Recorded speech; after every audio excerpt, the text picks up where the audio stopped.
Good evening and welcome to this special edition of Lawmakers. I'm Donna, Lowry in Atlanta.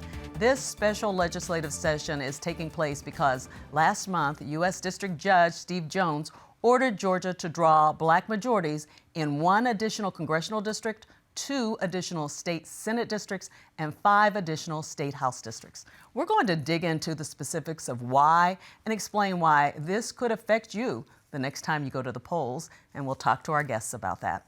Also, you'll want to stick around after the show for a special at 7:30 p.m. looking at the life and legacy of former First Lady Rosalynn Carter. Journalist Jeff Hullinger will join me for that.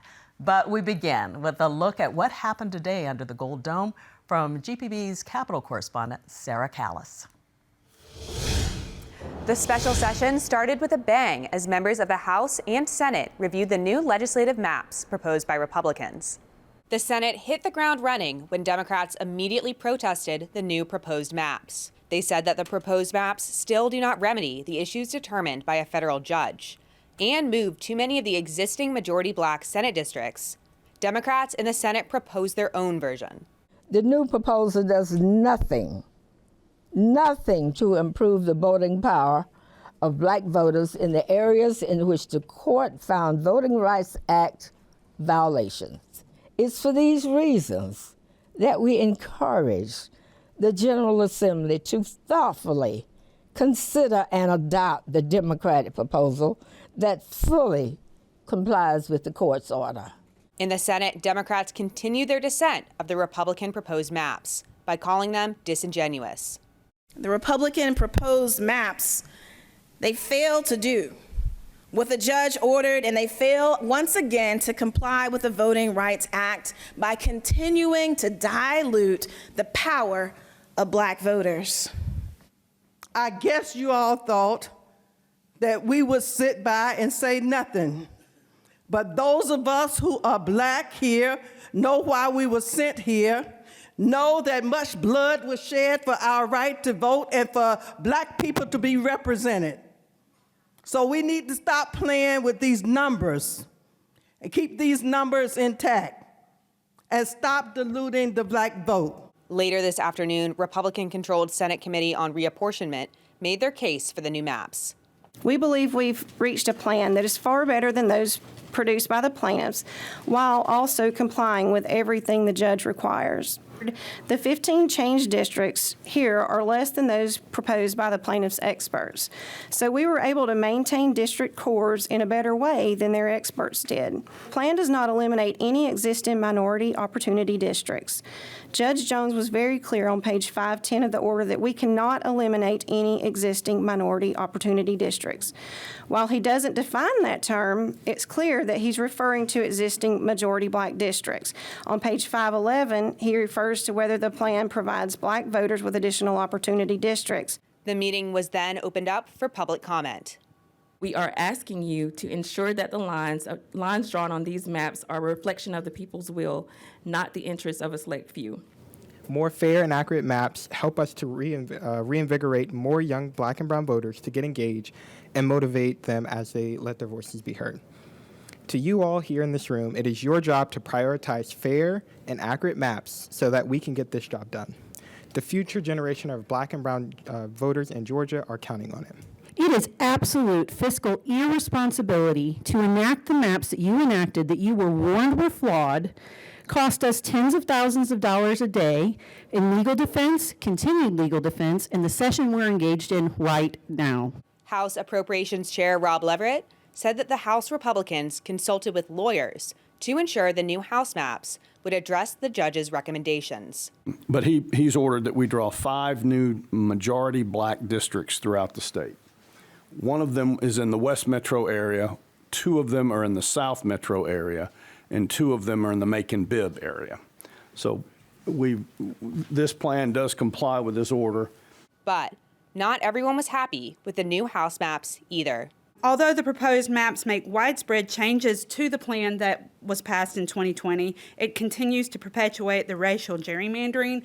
The majority party, I think, has the opportunity to set a real tone here. for providing fair, nonpartisan maps in the state of Georgia, and that tone can be set for the future. So for 2030, let's say it's a different makeup of the parties. Let's set a tone now, so no, despite the party, despite the makeup of the General Assembly, we have fair, honest maps. The redistricting process in Georgia represents a critical opportunity to ensure fair and inclusive representation for all residents, and this necessitates a comprehensive approach that goes beyond solely focusing on metro areas. While metro areas are undeniably important centers of population and influence, it is equally essential that we take into account the unique needs, interests, and demographics of communities outside of these urban centers, including the Black Belt and other rural areas. The state legislature will continue revising and debating maps over the next several days. We expect that Republicans will explain their reasoning behind the new maps. That is my Capitol Report. Now back to you, Donna. Thank you so much, Sarah. Well, joining me to explain why there's a special session is GPB's Stephen Fowler, who covers state and local politics, and Stephen hosts the Battleground Ballot Box podcast. So thank you for being here. We also have, joining us via Zoom, is Alicia Hughes. She's visiting assistant professor and interim director of the Center for Civil Rights and Social Justice at Emory University School of Law. Thank you so much. Welcome to Lawmakers. Glad to be with you. Well, Stephen, let's start with you, with bringing viewers kind of up to date on things. Just 2 years ago, 2021, the General Assembly was in session for a special session dealing with the current maps that are used right now. And it's something that takes place every 10 years, of course. How did we get back here? So, Donna, the census happens every 10 years, and it's a measure of where people are living, how that's changed, and the legislature comes together to redraw the political maps based on where those changes have happened. And now, in case you haven't noticed, Georgia's gotten a lot bigger over the last decade. We've added more than 1 million people, mostly in the metro Atlanta area. The people that have come in are younger, they're more diverse, and as such, the maps have changed. There's fewer white voters, there's fewer people living in Georgia's more rural areas, and so the state legislative maps and the U.S. Congress House maps were redrawn to kind of reflect that change. Now, Republicans control the process here. This was the first time redistricting did not have to have federal government oversight and approval. So the maps did account for some of the changes in Georgia, but some of the plaintiffs and Democrats argue that the changes were not enough and didn't accurately reflect the way Georgia's changed. Yeah. So now I want to get to our law professor. So thank you for joining us. Without getting too much in the weeds, let's start with the basis of the ruling by U.S. District Court Judge Stephen Jones, and that's the Voting Rights Act of 1965. The objective of the Voting Rights Act of 1965, plain and simple, is to ensure that there's not racial discrimination in voting and access to the ballot box, and that voters are able to elect representatives of their choice. Representatives of their choice. When you look at this, there are two decisions, not getting in the weeds, but making sure that I add a little something to what Mr. Fowler had to say. You had the 2013 case. A lot has happened between 2010 and 2020, namely 484,000 new voters, according to Judge Jones, in the Atlanta metropolitan area. And of that 484,000, mostly these are brown voters. At the same time that you had a groundswell of brown voters, this is empirical data from census, between 2010 and 2020, you've seen this uptick. You've also seen diminution in the population of Caucasians in the Atlanta metropolitan area. Despite this fact, you've got new lines drawn consistent with the fact that this happens every so often. There were two decisions that started to erode the protections provided by the Voting Rights Act of 65 in 2013, Alabama case that ascended to the Supreme Court, Shelby County versus Holder, chiseled away and took away the preclearance requirement that has been necessary to protect minority voters in southern states like South Carolina, North Carolina, Georgia, Louisiana. and then the Brinovich versus DNC case in 2018. So now when you look at the legislature, and yes, Republicans are in power, therefore they're able to control the maps, but you're still supposed to give people the opportunity to elect representatives of their choice. That hasn't happened. That's how we've come to be here. Yeah, so I want to dig a little further, and Stephen, I want to turn to you a little bit about that. You've looked into this ruling. It was quite large, more than 500 pages that Judge Jones says. Talk about the districts he says violated the Civil Rights Act.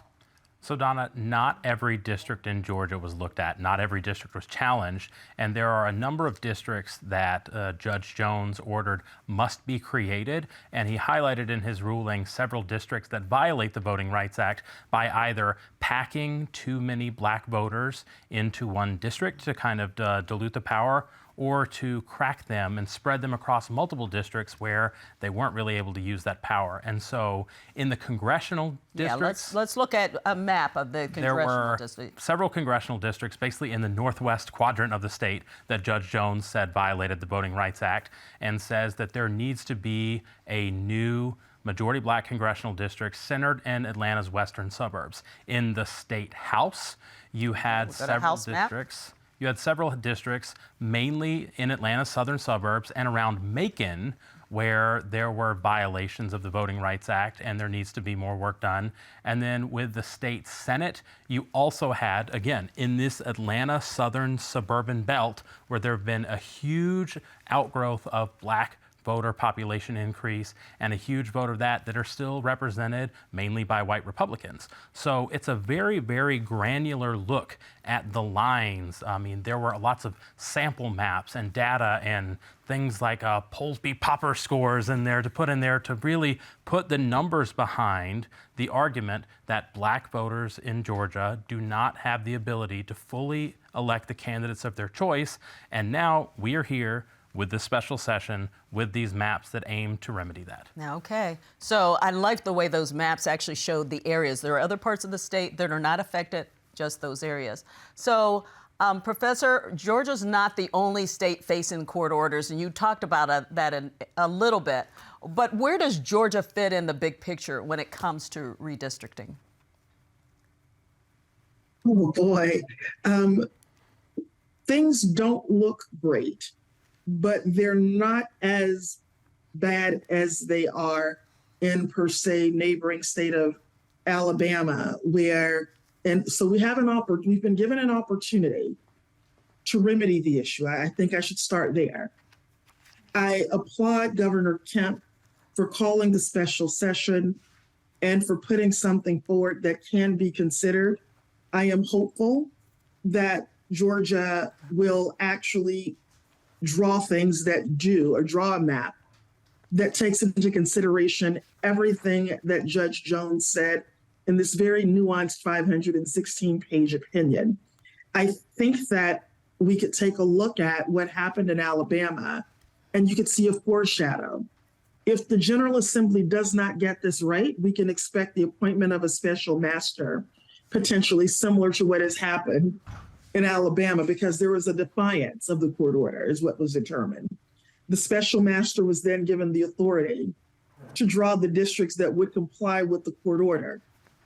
We could very well be in the same situation in Georgia if we don't take the opportunity to comply with the order. It's crystal clear. If your lines and the representation doesn't change much, when the numbers and the change in the numbers are as significant as these numbers are, and when you start looking down south, taking a look at Fayette County, for example, and you've got an influx of Black voters here, how is it possible? And we know that 91% of the time, Black voters are voting Democrats, and these folks are still represented by white Republicans. That's not exactly providing that opportunity. The Atlanta metropolitan area with these 484,000 new voters, a congressional district is approximately 760,000 folks. Okay. So Ray Charles is blind and dead and can see what should take place. And if you compare what should take place by looking at the numbers to what has taken place, you know we've not yet gotten this right. Okay, we've got the opportunity. Thank you for that. I want to get quickly to the maps that were released this week. And so we saw a House map. The proposed House map, it has 8 incumbents pitted against each other in 3 districts. It's Democrats against each other, but in one district, 2 Republicans could face each other. Those 2 lawmakers released a joint statement. Representatives Beth Camp of Concord and David Knight of Griffin said, in part, both representatives are committed to representing their constituents at the highest level possible and look forward to the upcoming 2024 session. And they each expressed admiration for each other. I just want to ask real quickly, Stephen, I'll start with you. Like this is something we've seen before, so it's not unusual for this to happen, but it it does make it difficult for those lawmakers, doesn't it? Well, absolutely, Donna. I mean, these new majority black districts have to be created from somewhere. You can't just add lawmakers. You know, we're not like New Hampshire where there's 440 lawmakers. You know, they have to come from somewhere. And so there are decisions that have to be made. I mean, the judge's order is explicit about where these new districts have to be. And in order to group those voters in majority black districts, that means other districts have to have their lines shaped. And the Senate map actually does it without pairing any incumbent against each other. People have new boundaries, new numbers, but they're still able to represent a seat without challenging an existing senator. The House map made basically for every new majority black district, there is a pair of incumbents somewhere else that had to face off with this, with one exception where the district lines represented by a Republican would now be Democratic. And so it's a difficult decision. It's in some ways mathematic, some ways clinical, and then of course political. Yeah, of course. I want to thank you so much, Professor Hughes, for joining us. Unfortunately, we've run out of time, but this is something we're going to talk about in the coming days. Thank you both for being here. My pleasure. Thank you for having me. You all take care and have a good night. You too. Coming up, a Democratic lawmaker who could see her district change under one of the proposed maps. She talks about that. And we will learn about the map that state Democrats have created.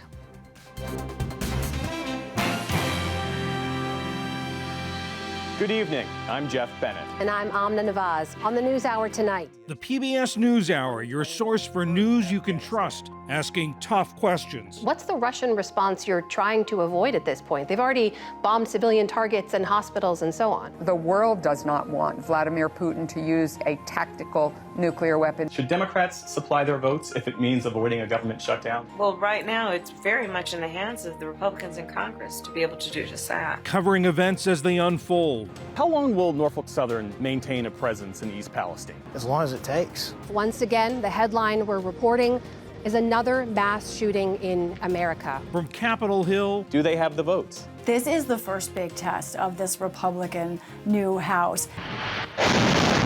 To around the world. What is the scale of Russian crimes in Donetsk? Exploring political divides. Voter interest is high, and politics has been infused from the start. Highlighting issues across the country. Did you ever imagine that you'd be facing a migrant crisis like this in your own city? No. Examining nationwide controversies. What evidence of fraud do you have? Well, there's a lot of evidence of fraud. Focusing on issues that matter. Should we just make the assumption that white-tailed deer are carrying the virus? Addressing changes to our environment. As we expose more shorelines, we're likely to see more dust. And that's toxic dust because there is arsenic and heavy metal in this lake bed. Committed to arts and culture. U2 is either the most honest and committed band out there or the most pretentious and self-righteous. No, not self-righteous. And that is the NewsHour for tonight. I'm Jeff Bennett. And I'm Amna Nawaz. On behalf of the entire NewsHour team, thank you for joining us.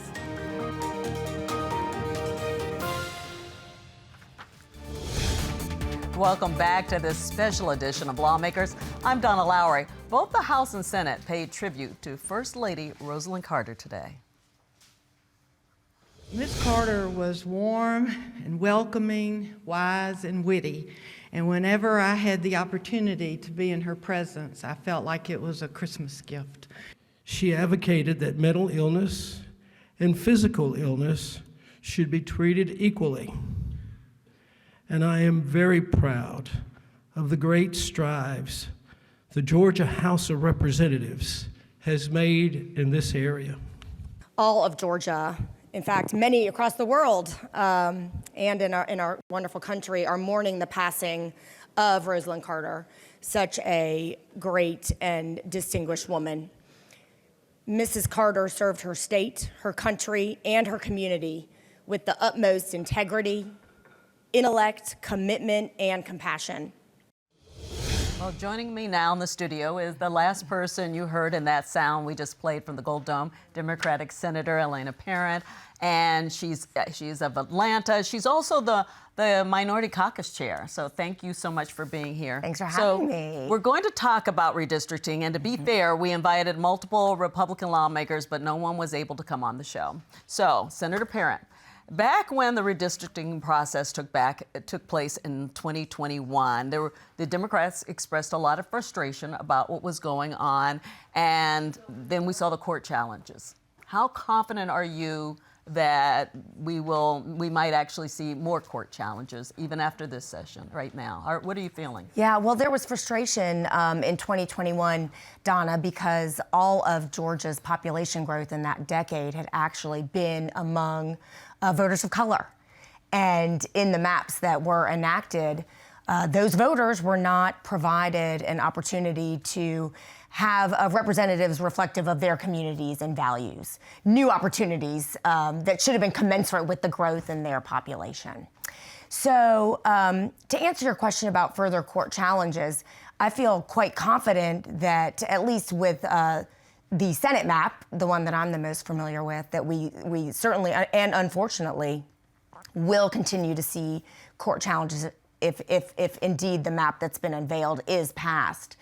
The lawyers actually for the plaintiffs in the litigation that has spurred this special redistricting session have already sent letters and testified, being very clear that the map proposed does not remedy the violations found by the court. Yeah, that's why I asked you that, because we heard a little bit of that and what Sarah Callis said today, and there was a press conference earlier that we're going to get to by the Democrats in the Senate. But I want to ask you personally about the Senate map did come out, and you are personally affected. It'll affect your district, you and fellow Senator Jason Estevez. So both of you are in white majority districts right now. The proposal is for majority black districts. Tell me a little bit about how you're feeling about how that map played out. Well, what Judge Jones ordered and found after an exhaustive 8-day trial with a lot of testimony is that there was vote dilution occurring in not allowing black residents to have the opportunity to elect a candidate of their choice in a very specific area that the court named the affected area. He laid out very specifically what that area was by saying in the Senate, using that as an example, these 10 districts are where the vote dilution is happening. The changes made that you mentioned to my district and Senator Estevez's district, on paper they may argue that they're new majority-minority districts, but they are well outside where the vote dilution and the voting rights violations were specifically found by the court. So you can't evade voting rights violations and vote dilution in one part of the state by creating majority-minority districts in another part of the state. And that's why the lawyers are saying these simply don't comply with the court's order. So you don't feel it addresses the issues? It doesn't. As a matter of fact, what they've done is simply move voters around and renumber districts, but under the Senate proposed map, I think there are only about 3,000 new black voters who would have the opportunity to elect the candidate of their choice. And 3,000, well, Senate districts are almost 200,000 people. So you can see very well that all the other individuals have simply been shuffled and renumbered, and there are no new opportunities for those voters in the area specifically found to be illegal.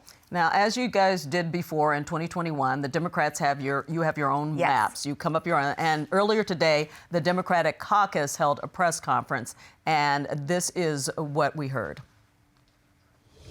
To remedy this violation, the court ordered the state to enact a map that has 2 additional majority black districts in South Metro Atlanta. Unfortunately, the Republican proposal for the Senate fails to do that and fails to comply with the Voting Rights Act, fails to comply with the judge's order, and continues to dilute the power of African American voters. However, the Georgia Senate Democratic Caucus has proposed a map that complies with the court's order, complies with the Voting Rights Act. So what's different about the Democratic map? The Democratic map, quite simply, Donna, follows the court's order and the Voting Rights Act by creating 2 new majority-minority districts in the affected area where the court ordered us to draw them. Yeah. And it makes no other changes outside the affected area that was very specifically laid out by Judge Jones. So we don't move any other Georgians around, don't remove them from their representatives. In contrast to the Republican proposal, which provides a very paltry 3,000 black voters a new opportunity. Ours would provide 105,000 black voters a new opportunity to elect the candidate of their choice. And in the disparity in those numbers, I think that really illustrates what I'm saying about simply shuffling a lot of voters around and changing some numbers and not actually providing any new opportunities for a meaningful number of residents in the specific area where a voting rights violation was found. Before we wrap up, will you get a chance to present it? Will the Democrats get a chance to present their map? It is my hope and expectation that we will, the Democratic Caucus and Minority Leader Gloria Butler will present our map to the committee tomorrow. Okay, we'll look for that. Thank you so much for coming as on the always, show. Donna. So that's going to do it for this special edition of Lawmakers Today. And while we're ending this show, please stay tuned as we take the next half hour to remember the former First Lady, Rosalynn Carter. Jeff Hullinger joins me, so stick around.